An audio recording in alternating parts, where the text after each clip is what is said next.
This is Electric Universe Geology Earth News. I noticed this area right here, right just west, northwest, a little bit of Four Corners right here, about 4 years ago. And I saw a circularity right here, and there seemed to be mountains surrounding it. And then I noticed at times there was an awful lot of basalt, not on the outside edge where the mountains are, but just inside of the mountains. Let me zoom out and go to terrain and we can look at the mountainous area. Mountains seem to go from here around this way. Sangre de Cristo's here, around Santa Fe, down by Tucson, and around. And it doesn't seem to be a coincidence. It seems like something happened here that was a vortex within a much larger vortex. So now we're going to go over and look at Snow Canyon real quick in Zion. This is Snow Canyon here. We discussed it earlier in an earlier video. I believe this was electrically removed.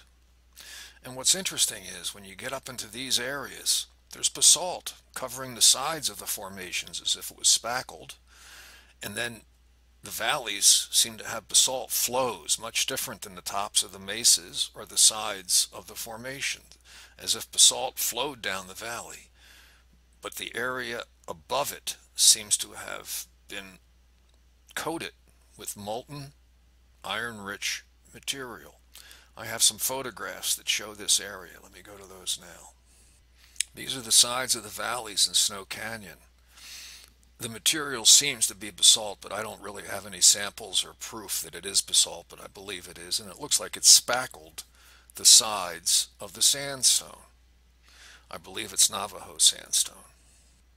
A little bit further north from the spackled material, we have mesas that don't seem to be the result of a flow. They're at the high point, not in the valley. The valleys actually have basalt flows, either from a vent, from an actual volcanic event, probably caused by this electrical event, or possibly basalt that was so hot that it ran downhill. It's hard to know, it's hard to distinguish between those options. But this does not seem to be a flow. It seems to be molten material, iron rich, from above. And then it broke apart and covered the sides of the sandstone here. Here we have Zion Canyon. This is east of Snow Canyon. Here's Kolob Zion. North of Zion, you also have very thick basalt formations east of Cedar City. I believe that the material that was removed from these canyons is what created the basalt on the very top layer. This area, I believe, was flat at one time with mud covering everything all the way down to the bottom of these canyons. These electrical events seem to remove mud, water sediments much easier than they remove welded tough material. It can remove welded tough material like Navajo sandstone, but it's more difficult. The mud and sediments seem to be easily removed by these events. There is no mud sediment at the bottom of these canyons, but there is mud at the very tippy top of the formations in between the valleys. The only way the mud could get there is if it was completely covered with mud from one side to the other.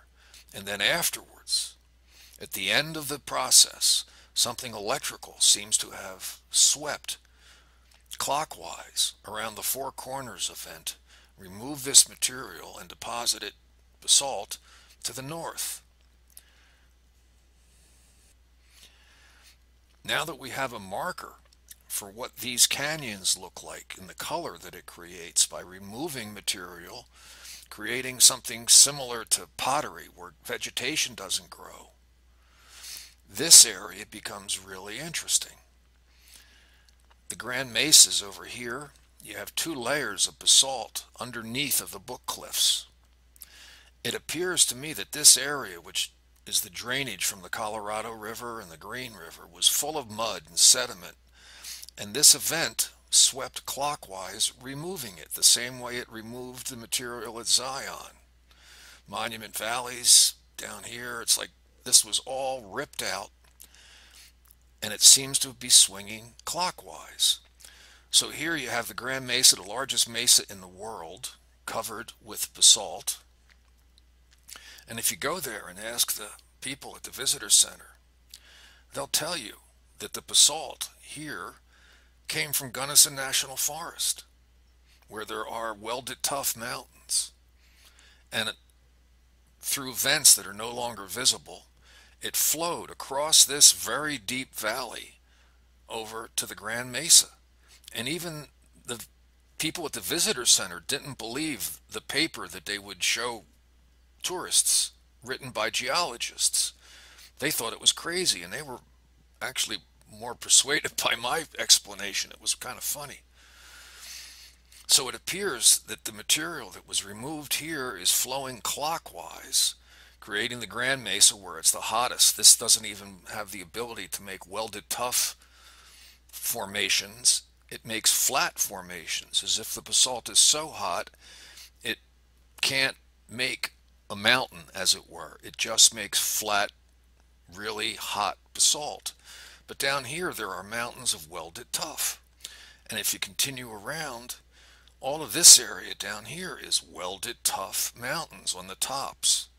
There's some quartzite that also looks like it was windblown, coming clockwise around four corners. And then it continues. If you go down by Taos in New Mexico, this is all covered with basalt. And you get to Los Alamos, and it's covered with basalt and welded tough. And it's supposed to be a volcano. But it doesn't appear to be a volcano. It appears to be a vortex on the edge of this process.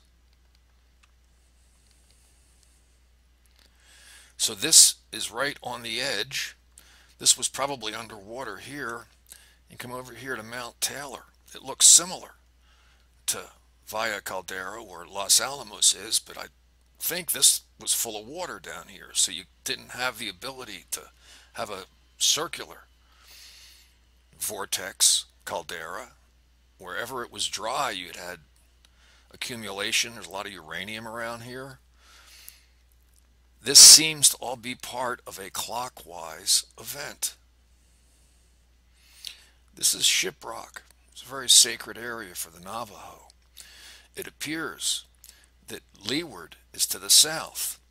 Windward appears to have been to the north. The wind seems to have been blowing this way, just east of the center of the vortex. This is on the east side of the central circle of the Four Corners event. So from what I can tell, this is just welded tough. It's not the throat of a volcano that's been eroded over millions of years. This is a process that all happened at the same time as the rest of this vortex that's spinning clockwise.